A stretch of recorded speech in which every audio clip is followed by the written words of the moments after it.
How do you feel about having an abortion? Scared. A tale of adventure, He's the one, got it! love, Looking really deep. He doesn't realise that. and friendship. Bimbo's my best pal in the whole world. Nothing gets in the way of me and Bimbo. Oh Mary This London, Scream 2, tonight at 9 on BBC Two.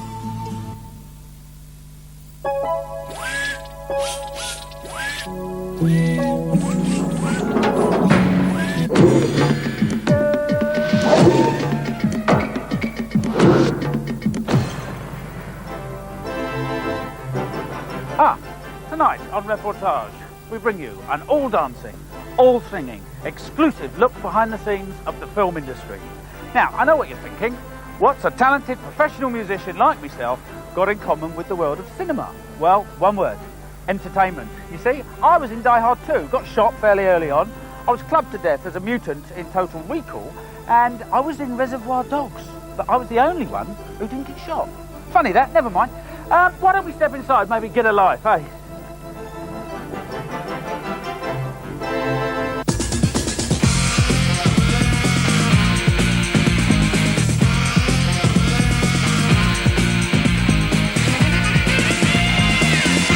Tonight on Reportage, the film industry. Kung Fu superstars. Now, nobody say I'm learning from Bruce Lee. Now everybody say Jackie Chan style. Blockbuster ambitions.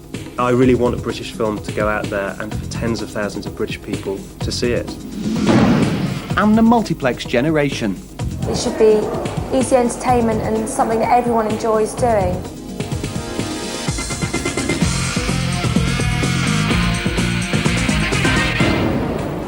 In 1888, the first moving pictures were captured on film in a garden in Leeds. Today, tens of thousands of films are made every year in a multi-billion-pound industry. As the numbers have increased, so has the variety, from slapstick and drama to art house and commercial. Now one genre of film, famous in the 70s, is making a comeback: the Kung Fu movie.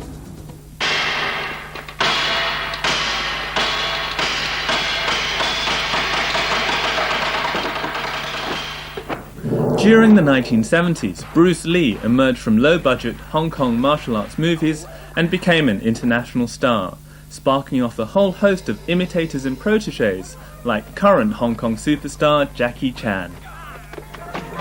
After Bruce Lee died, there's many Bruce Lee. Bruce Lee. They call Bruce Lee, Bruce Table, Bruce, oh, whatever. Bruce first. Bruce what? Bruce. I almost call Bruce Jackie Chan. Now, nobody say I'm learning from Bruce Lee. Now everybody say Jackie Chan style. With stars like Jackie Chan topping the bill, Kung Fu movies have moved on. He says they're now brighter, faster, with more realistic and exciting stunts than their Hollywood counterparts. We learn from American punch. Boom! Bang! Boom! Then we learn. Then continue learn, continue change, continue. Now we are not doing boom, bang. We do it. Bang! Two. Here in Britain, Hong Kong movies are developing a huge following among young people. The films are screened late at night in independent cinemas like this one, in the heart of London's Chinatown. And most of the audience are ardent fans, well versed in every detail of the plots and characters. It isn't merely a 90-minute experience. You go about, you discuss the movie, the characters, the different plot methods. 16-year-old Jude Sleeman has been a fan of Hong Kong movies since he was 12. Hong Kong movies push the boundaries. They go further than the Western films with regards to relationships, violence, and politics. Although many of the films contain very violent scenes, Jude denies that's what attracts him. Violence is about people expressing themselves in a very extreme and very raw way. So when someone's fighting, they're making one hell of a statement, and you have to look behind the motive, behind the actual violent action. And I think these movies which promote brotherhood and strong relationships and senses of loyalty and honour, well, I think people turn to them as a moral guideline.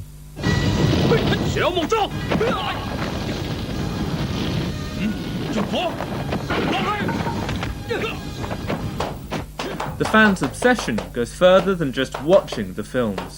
My ambition would be to work in Hong Kong films, and I'm forging friendships and creating contacts in Hong Kong so that I would have some kind of stability and security when I'm to go over there. While Jude dreams of appearing in an action movie, other fans have already realised similar ambitions. Toby Russell pursued his passion to Hong Kong when he was 17. Hong Kong was a bit difficult at first. You know, I was very young, so it was hard to get part, so I had small roles in like horror movies. Toby now runs a specialist video and bookshop, serving the huge subculture that revolves around Hong Kong films. The reason why the Hong Kong cinema is blossoming, as I say, at the moment, is because of the lack of good product from America and England. The movies are really becoming tedious. You go to Hong Kong, they're spiralling in the air, the trampolines, you know, whip-back somersaults, backflips. It's endless. Over in Hong Kong, there's a film in production practically every day of the year. Graham Poole left his job as a roofer in Manchester and came here with a burning desire to appear in a movie.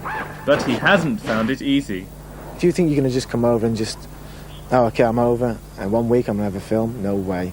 You're going to struggle, and you're going to have no money, and you're going to have to work in bars and work all night. It was a year before Graham got his first film part, but despite the wait, he has no regrets. I mean, this is a place, if you want to martial art movies, action movies, this is a place to be. Many Hong Kong production companies now film in China, where sets and actors are cheaper. Bei Logan speaks Chinese and is a martial arts enthusiast. Here he's performing alongside some of Hong Kong's biggest stars. It's terrific. It really is like a dream come true to finally get a chance to be in a movie alongside some of the people I've watched over the years. I like the energy, the pace, the style of these films. It's really like a live-action cartoon. I think that the Hong Kong stuntmen far exceed the abilities of stuntmen anywhere else in the world. Jackie Chan has made millions from appearing in Hong Kong movies, but his advice for British fans who turn up seeking a part in his films is, don't do it.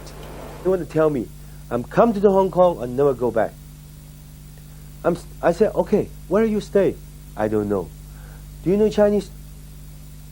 He don't know. And do you have money? He don't have money. Very difficult. So this is why I said, go back. Don't make a movie.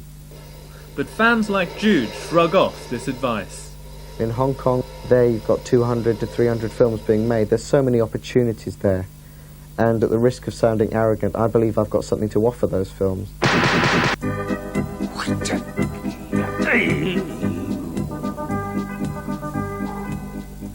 No, I don't have a lot of time for the obsessive cinema fan. Wandering in here all hours of the day and night. When we're open, you know. It's the public that are ruining this place. Cheap, shallow scum. Vermin. I mean, look, would you use an ashtray if you were at home? Well, why do it here?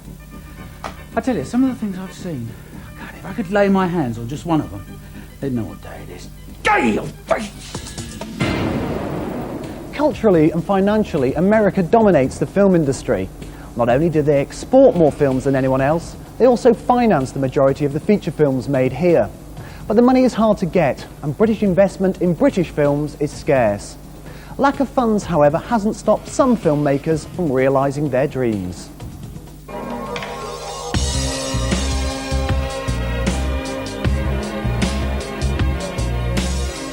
For years, people have been mourning the death of the British film industry. Cause of death, lack of investment. But now there's a growing band of young people who refuse to be beaten by financial restraint. They're the guerrilla filmmakers who are prepared to go to any lengths to get their dream up on screen.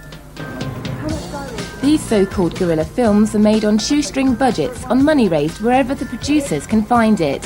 Action!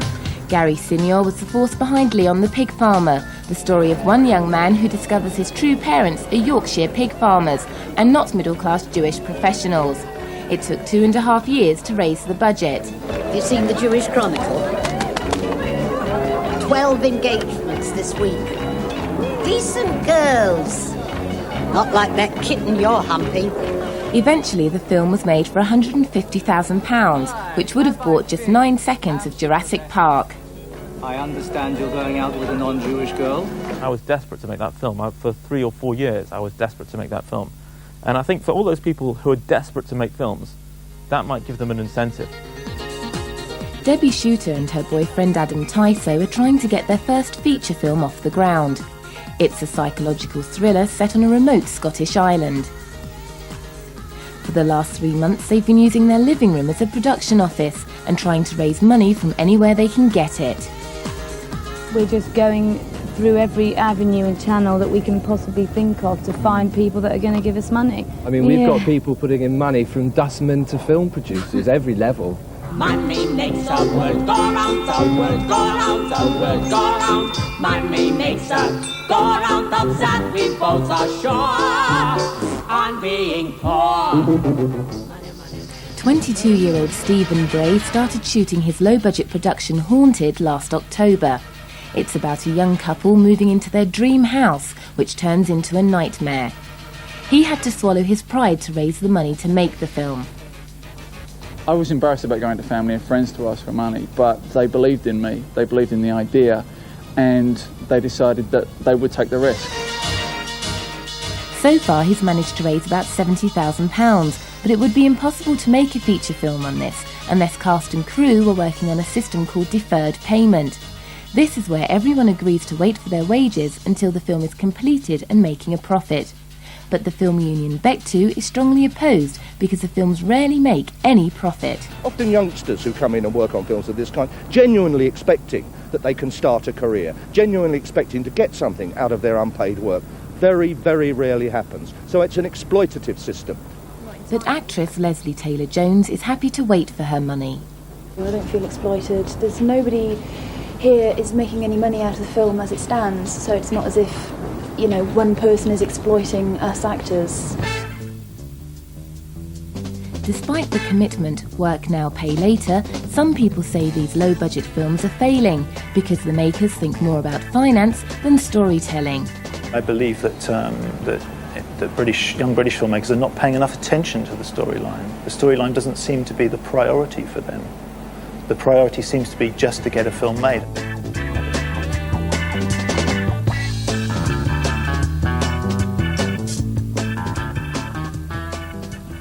Despite all the arguments, young guerrilla filmmakers are still determined to pursue their dream. My son, he's missing. This is Welcome to the Terror Dome, one of the most talked about low-budget films this year. It's set in the future and focuses on the tensions of a racially segregated city. Simon Onwurah and his sister Ngozi raised a £350,000 budget as they went along. Their mother even mortgaged her house. But it's taken 3 years to make the film, and that's caused major problems. You know, there was a lot of kids in the film. You know, when we start shooting, they're 9, 10, 11. At the end of the shooting, of 3 years later, they're 15, 16, 17. So, and you know, there's a stage when they go through puberty and everything. So, you know, one of our leading girls, child actresses, you know, at first she started, you know, she's just a young girl, but then she develops into a young woman. Despite the difficulties, Welcome to the Terror Dome now has a UK distribution deal and will be showing at independent cinemas later this year.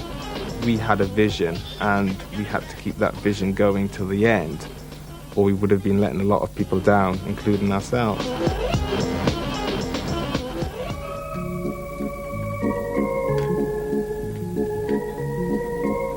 Me and the wife, we've been making homemade films for a while now. My friend Maureen thinks they're coarse, but I think they're art. Yeah. Meet them all in the film business, hopefully. Sharon Stone, now she's got talent, yeah. I made a film the other day, actually. It was about this tray. It was a short, as opposed to a long. They don't cost very much money, you see. Now, if someone was to lend me £250,000, well, we're talking then, aren't we? I mean, I could make a film with 2 cameras then. There are British directors who want to pull in the crowds and make action-packed movies with Hollywood budgets. The establishment might have mixed feelings about them, but they say the future success of the British film industry lies in their hands.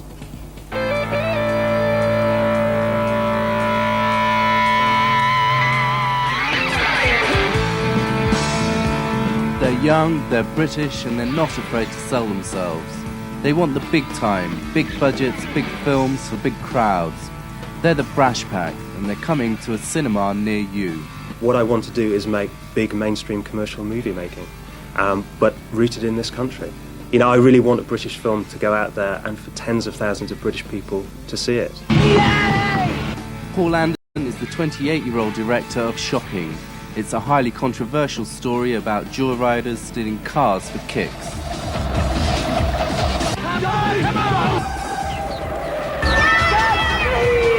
It's a movie made for 16 to 26-year-olds, and those are the people I want to like the film, and I think it speaks to them.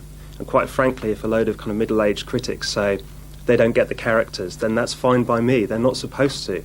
You know, it's about teenage rebellion. It's about young, angry people.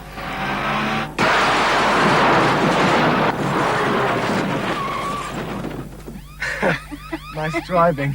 Shopping is an expensive-looking movie, and we did it on a low budget, but we had to bust our balls to do that. What we want to do next is kind of bust our balls on a $15 million budget and make it look like a $30 million film. What do you think? Personally, I think that is the way ahead for British movie making. The film industry is littered with loud young filmmakers saying they'll shake things up. But few modern British directors have really had the common touch, the ability to get the audiences flocking to the cinema. Critics say the Brash Pack won't do it either. There's always been a side of the British film industry, you know, for 50, 60 years, which has been trying to do American things or been obsessed with trying to recreate them. A lot of the results have been disastrous. Danny Cannon made his first feature film at the age of 25. Young Americans, a slick gangster movie set in London, wasn't a big box office success, but it caught the eye of Hollywood.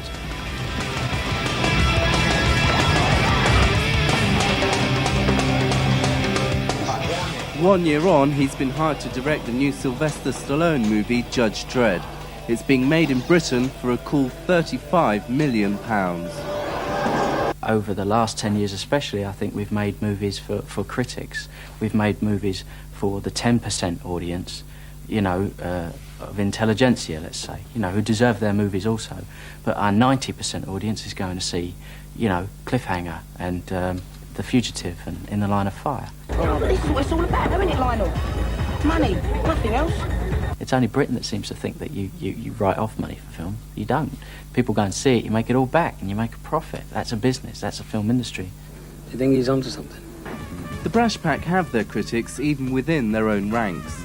Andrew MacDonald is the producer of Shallow Grave, a black comedy about three people whose flatmate dies, leaving behind a large amount of money.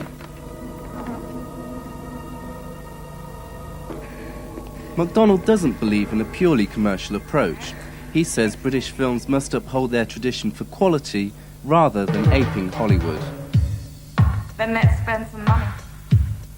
Then let's spend some money. It always seems to be about rave music, drugs, and some really terrible story that doesn't work. I think you need quality. Quality is the most important thing if you're going to have commercial films, and you should be able to have both. That's what I aim for, you know. Aim for everything. Well, it certainly smells like the real thing. But critics don't believe the Brash Pack are blazing a trail so much as making films as calling cards, a way of getting a ticket to Hollywood. If it amounts to nothing more than imitating last year's Hollywood success, you know, then we might as well give up, because there'd be no point in an industry like that. Why don't you grow up? Do what? I'm not in this to be a successful celebrity or a popular person with the British press. I'm in it to make movies because I love movies, you know? I don't care how long that takes, you know, or you know, who knocks me on the way in. The point is that's going to last, and they're going to have to shut up.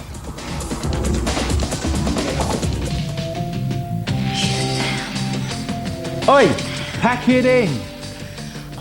Movies are about money. That's the bottom line. I don't care whether a film's made by Ken Russell or Ken Russellini. If it makes me money, I love it. I'll say one thing for those art house movies. Strong on French babes, pouting everywhere, but short on car chases and hostage taking. Still, horses for courses. Gotta be. Look, will you shut up?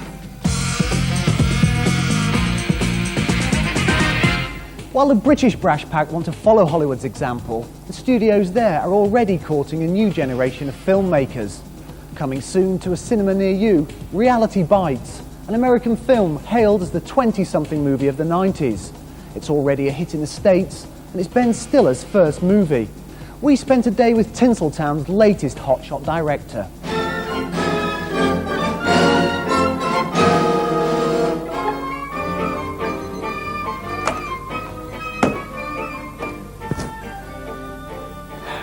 Oh, good morning. Hi. I'm Ben Stiller, and I just directed this movie called Reality Bites, and I live in Hollywood.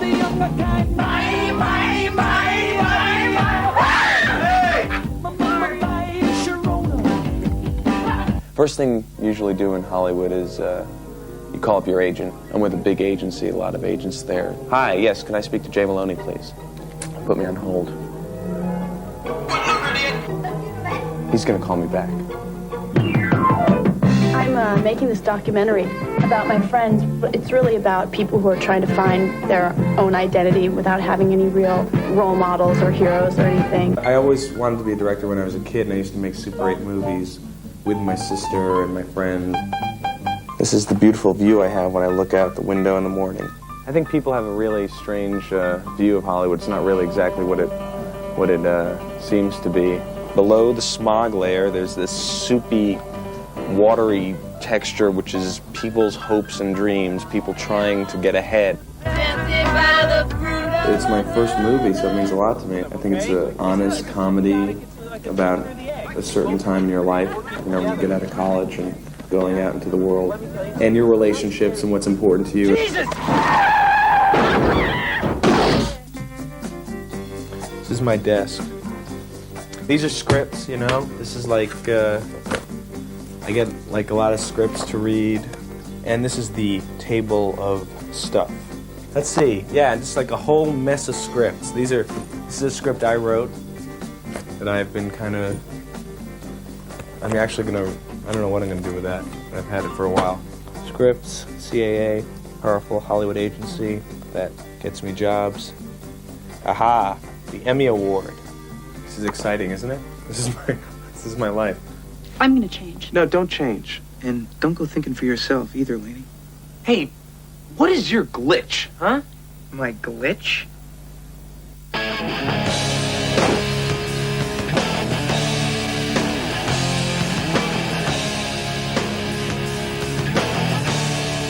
If you live in California, you have to exercise. Otherwise, you're ostracized and people look at you as a flabby outsider. This is my trainer, Paul. Hi, Paul. Hi, Ben. 8, 9, 10th of the way there. While you're doing those, it's still something I've been working on with a script that I thought would be perfect for you. There are a lot of ups and downs that you go through in your career, so that, you know, this is like kind of an up point, but there's always a down waiting.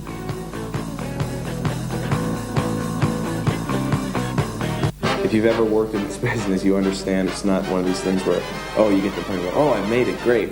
That's it, you know, it's just a process. I mean, you know, whether or not I'm successful or not, I'm going to be doing this.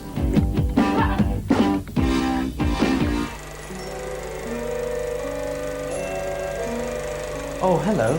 How are you this evening? Do come into my world. It's not real.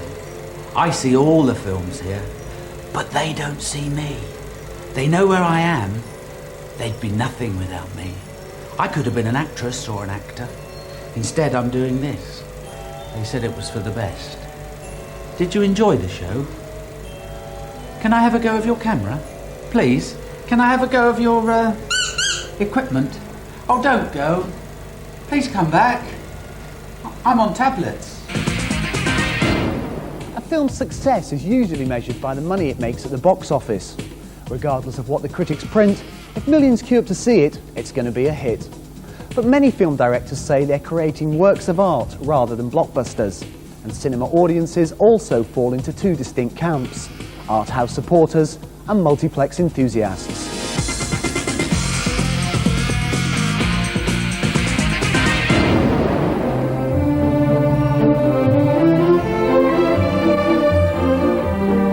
Brighton once had 17 independent cinemas. Now there's only one. But there is still a hardcore of serious movie fans who wouldn't dream of joining the masses at the multiplex. It's the battle of art house versus mainstream. To discuss the differences between the two movie-going experiences, we brought a couple of friends, one from each camp, to Brighton for the weekend. Ruben is a film student. He loves independent cinema with a passion and hates mainstream Hollywood films. Film's very important because it's not just an entertainment medium, it can be so much more, and for some filmmakers it is. You know, you can explore issues, you can educate people, and it's just not done in Hollywood. Emma is doing a drama degree. She looks to film for entertainment, not education. I feel a huge need when I go to cinema to feel that I've escaped, that I can sit down and I can really enjoy something and I can be entertained easily, and I can be in my own little world watching a film, and I feel good about that. I enjoy it. They disagree on the most basic points, starting with why they go to the cinema. But you must want to come out of the cinema and think. You just don't want to come out and think, oh, Julia Roberts' hair looked really nice. Yeah, no, I don't want to come out of the cinema and think, but I also want to go there and not have to feel I'm going there to think, that I'm actually going there to enjoy. For the first film of the weekend, they went to Emma's Ideal Cinema. The MGM has 8 screens and seats 2,000 people. Tonight they're showing the comedy Mrs. Doubtfire, starring Robin Williams. I like going to the big multiplex cinemas because they're lots of fun, lots of popcorn, lots of noise, lots of brightness. What's the largest popcorn you've got? People are treated like cattle. They dictate what food you can eat. They dictate what you can see. They dictate what you can feel. Sorry, Emma, this is so unstylish. No need to apologise. I hope no one sees me. Miss Helen? Hello! I thought it was really funny, very funny indeed. It was not. There were some excellent one-liners and it was really good family entertainment. It was manipulative, it was corny, it was predictable. Oh, it was good. It had you weeping and it had you laughing. It had me crying. It was amusing. Robin Williams was brilliant. It was very entertaining. Yeah, it was entertaining, but only to a point. How can you be entertained if you know what's going to happen? Because you understand it. It therefore becomes enjoyable. It's funny. You can relax, sit back, I don't agree. think about nothing. It's like making a cup of tea then. That's entertaining because you know exactly what's going to happen. And there's nothing like making a cup of tea. The next day, Ruben and Emma went to the last independent cinema in Brighton. The Duke of York is a small, self-financing picture house. There's one screen, its capacity is only 350, and you've got to be a member to go. Emma and Ruben have come to see Music of Chance, a dark comedy about gambling. The Duke of York cinema was very pink, very posy, and not very relaxing. Well, it's much nicer than the multiplex. There's no carpet in here. I can hardly wait. Couple of cards, Jack. Hand them to Mr. Flower. We'll give him a first try.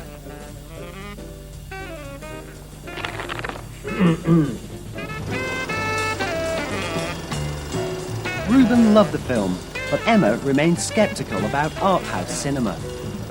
You have to walk into the cinema and appreciate the grotty carpet and the holes in the seats, sit there and feel bloody uncomfortable, and watch a film that means absolutely nothing to you and say it's good because the director who's directed it happens to be trendy at the time. That's the price you pay for art. It's not saying, you know, you have to be a certain type of person to come and see this film. It's inviting you to come and to understand and to broaden your mind. And if you don't want that, then go and see Robin Williams or go and see Arnie or some fool like that.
chocolate, please. It's been a long hard season, and I tell you, not many teams have had as long and a harder season as this lot. Find out why on standing room only. You can do with the best player in the world out there, Roberto Baggio.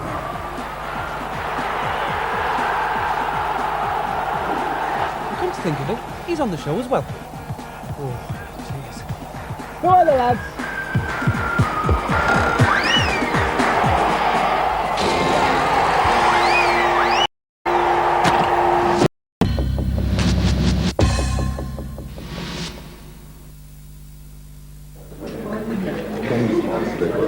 Excuse me. Beg your pardon. Thank you. Thank you very much. Excuse me, dear. No. Young lady. Excuse me, dear. Hold on. I'm a licensed player and I wish to protest. The BBC is simply not as good as it used to be. Now, kindly direct me to the complaints department immediately, will you? Over there. It's over there. Trying to do our job. Bitter, mate. No, I'm just annoyed. I was told this was the complaints department. Not in here, sweetheart. No. Hi, my name's Alan Partridge. Pleased to meet you, I'm sure. Hi, my name's Alan. It is obviously not the complaints department. No, we're having a house party. Well, keep the noise down then, thank you. Yes, okay. What do you want? Well, I was looking for the complaints department. Madam, we're all looking for the complaints department. No, I will not hold on. This is outrageous. Isn't he marvellous?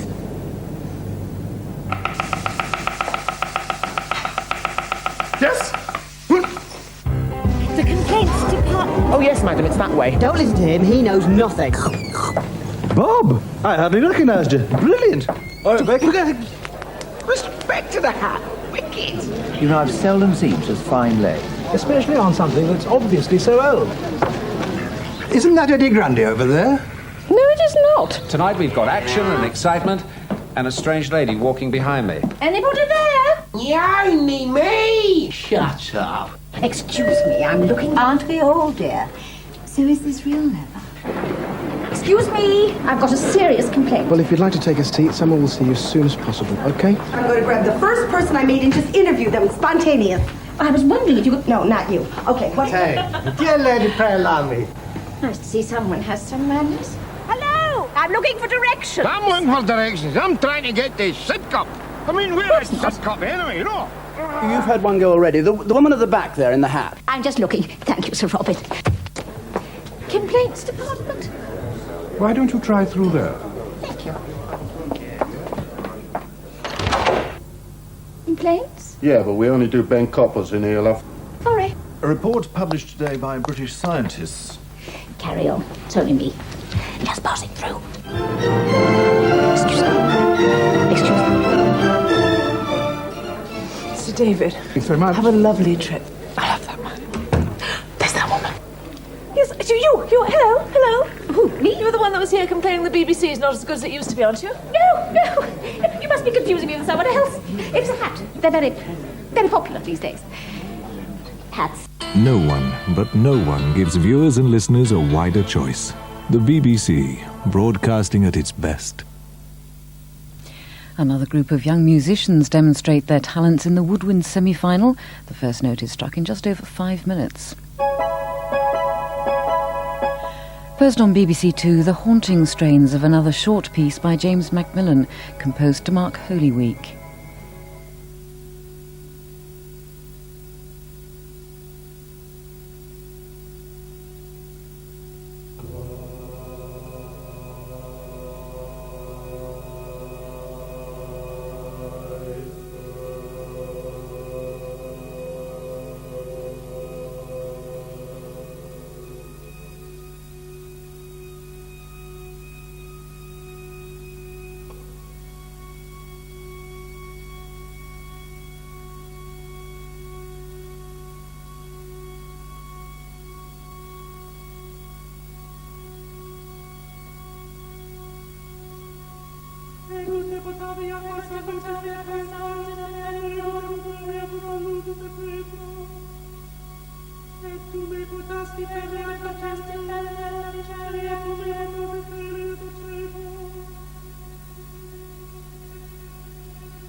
It is finished, the words spoken by Christ in the sixth of James Macmillan's evocative pieces, tomorrow night at 7:20.